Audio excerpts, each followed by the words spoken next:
Friends! Hey, Ash here. Welcome back to Gents. A little while back, I asked you guys on the community tab of my YouTube channel, what is a fragrance that you think is truly timeless? So a scent that right now smells good, even though it came out potentially decades ago. And decades from now, will still smell good, will still work, and people will still love it. And you guys hit me with your answers, and today I have 10 of your highest voted timeless fragrances that we're gonna go over.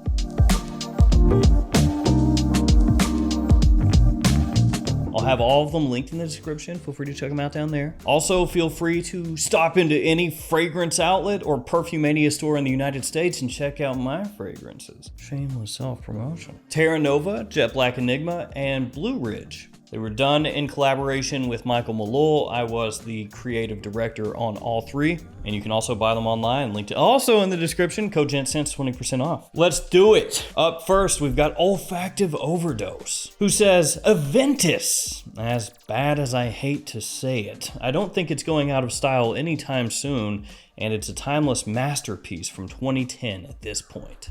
Don't disagree with what you said, Aventus. Yeah, stuff smells timeless, and I would imagine 10 years from now, it's still gonna work just as well. And I also love how you put in there, as much as you hate to say it. When it comes to people in the fragrance community, at this point, I think a lot of people are Aventus out, just because there has been so much talk about the fragrance over the years, both positive and negative, and even little scandals about who even made the fragrance, for example. And then you have the clones of Aventus, you have the niche fragrances that smell like Aventus, the designer fragrances that smell like Aventus. So yeah, you get a little bored of the Aventus. It's like, okay, bro. But as you said, when you're talking about something timeless that's gonna just work and people are gonna wear, yeah, it is that.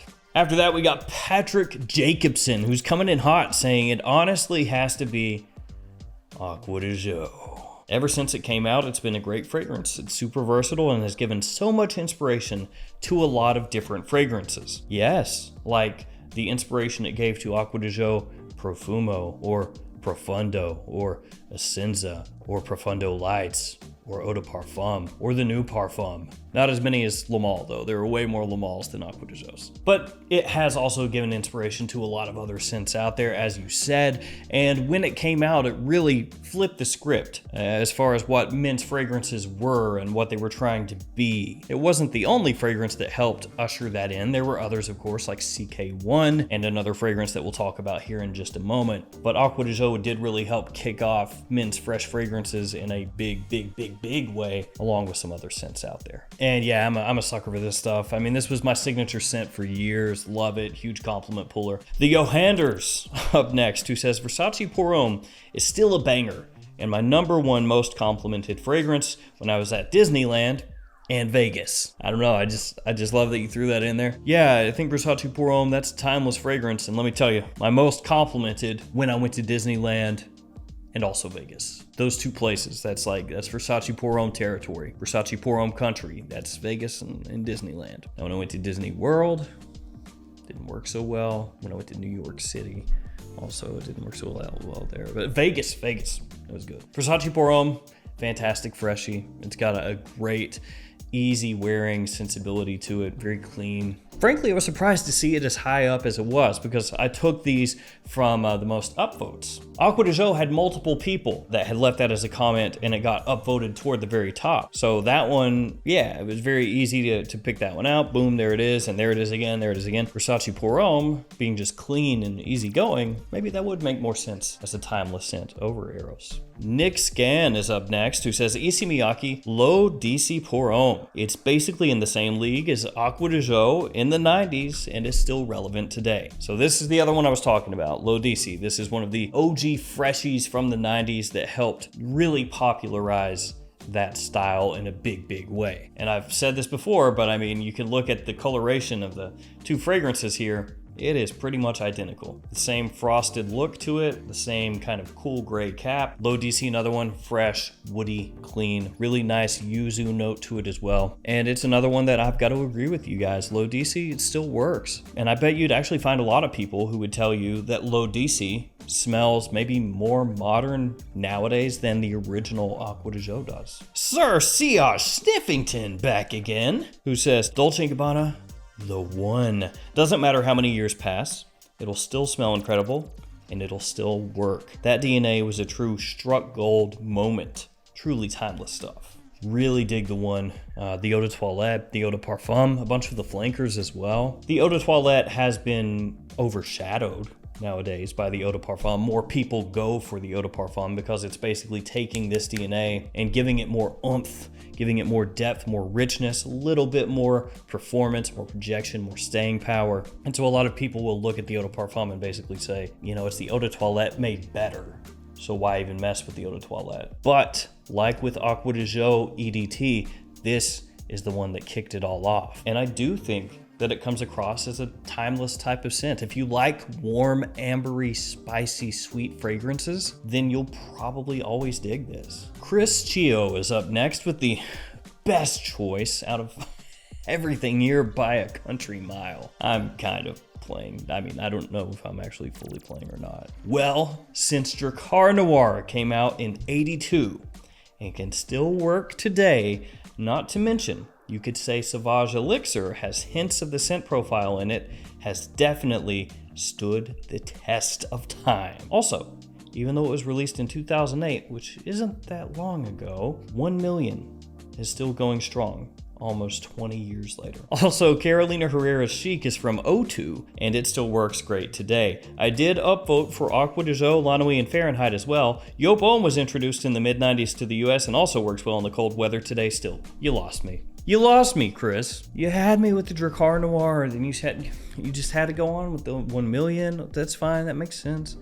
Chic, it's good, it's good. And you're gonna hit me with the friggin' Homme? Seriously? You're gonna give me the friggin' purple cough syrup of death? Come on, man. Let's pretend that Chris did not say what he said after Drakkar Noir, so it just stops right there. I love Drakkar Noir. This stuff rules. It doesn't cost much at all. I mean, it does look cheap. The cap is just thin plastic. Don't even get a collar over the atomizer because who's got time for that? Crimp it, done. But yeah, it still works. People memed on Drakkar Noir for so long. Just crapped on it, made fun of it. Who would wear it? Oh, it's so gross. Yuppies, douchebags. Bleh. No, here it is in all its glory. And now people can accept it once again into their lives. Drakkar Noir. Timeless? Of course. Nameen. Nameen, is that it? Nameen. Fahrenheit is still pretty modern in its profile. Hard to tell it's from the 80s.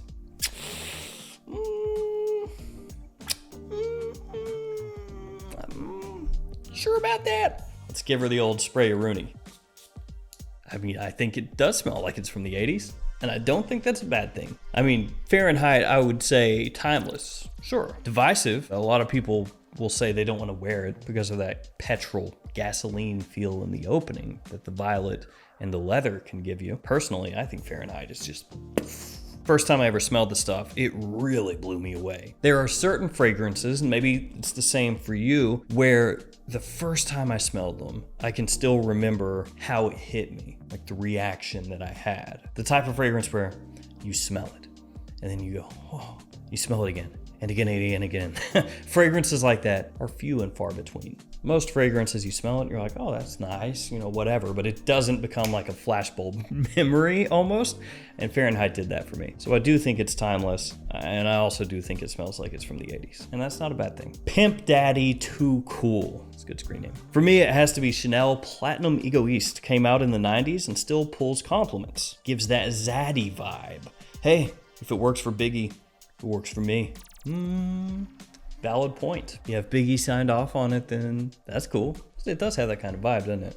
And it is a great scent. Really nice, sophisticated, kind of high class, but at the same time you can wear it casually, gentlemanly, clean. It's just good stuff. I mean, when you put something out that's just really good and you're not playing necessarily too hard to what ultra popular at the time, then a lot of times that may set you up for success for being something that's more timeless than if you just do something that's flavor of the week type stuff. And those type of fragrances do have their place as well. Don't get me wrong. My friend Mark up next says, I would have to go with Creed's Green Irish Tweed. Not gonna argue that, no. I first smelled it on a girlfriend's dad in the late 80s, and I'm now getting compliments on it myself 35 years later. I know you didn't mean it that way, but it is kind of funny the way you wrote it. I first smelled it on a girlfriend's dad in the late 80s. Which I guess I don't know how else you would write that. Maybe you would say like, I first became aware of the fragrance because a girlfriend's dad wore it as his signature scent. Because with me being a Momo, when I read that, I almost think of you going up to your girlfriend's dad and going, excuse me, what do you have on? It's exquisite. Creed Green Irish Tweed. It's good. I love Green Irish Tweed, one of my favorites. Creed has fallen out of the limelight a little bit as far as the fragrance community goes, and it makes sense. They haven't released all that much stuff, and when they have lately, it's been flankers, Viking cologne, Aventus cologne, you know, stuff like that. They're very expensive at retail, and yeah, just there's a lot of stuff when it comes to Creed. But Green Irish Tweed and Aventus, those two, I agree. They're gonna work pretty much until the end of time. Last one is from Sia Gizmo Base, who says, La Nuit YSL is pretty timeless and was ahead of its time when it first came out. It's hard to leave out Creed Aventus. See, Aventus just getting mentioned everywhere, as I have to think it's gotta be the best-selling bottle of fragrance in its price range. In its price range, which is freaking expensive, yes, absolutely, it is the best-selling freaking expensive fragrance out there. It's technically in the top 10 of the best-selling men's fragrances in the US as of last year anyway. So yeah, it's making a good amount of money for Creed. Well, the people that bought Creed. La Nuit de l'Homme, as you say, ahead of its time a bit. Nice evening fragrance, good date night fragrance, good casual fragrance. Cardamom note in here, really smells fantastic. Great compliment puller, and a bit of a hype beast. And actually, I guess, makes sense to see it here, right there next to the One Eau de Toilette. In my mind, those two fragrances are linked forever. La Nuit de l'Homme, the One EDT/EDP, because those two fragrances are, for me, like the go-to beginner date night fragrances. If you're getting into scents and you're looking for a timeless date night fragrance, I feel like the One and La Nuit de l'Homme are gonna get recommended to you probably 4 out of 5 times. There we have it, 10 different timeless fragrances for men. I want to thank you guys for submitting these, for upvoting for your fragrances that you liked. And there's another one of these that you can join on the community tab of my YouTube channel if you want to be featured in a future video. So go on there, see what the question is, submit, upvote, do the things. Thank you all for hanging with me. Stay safe out there. I'll see you tomorrow with another fragrance video. See you later.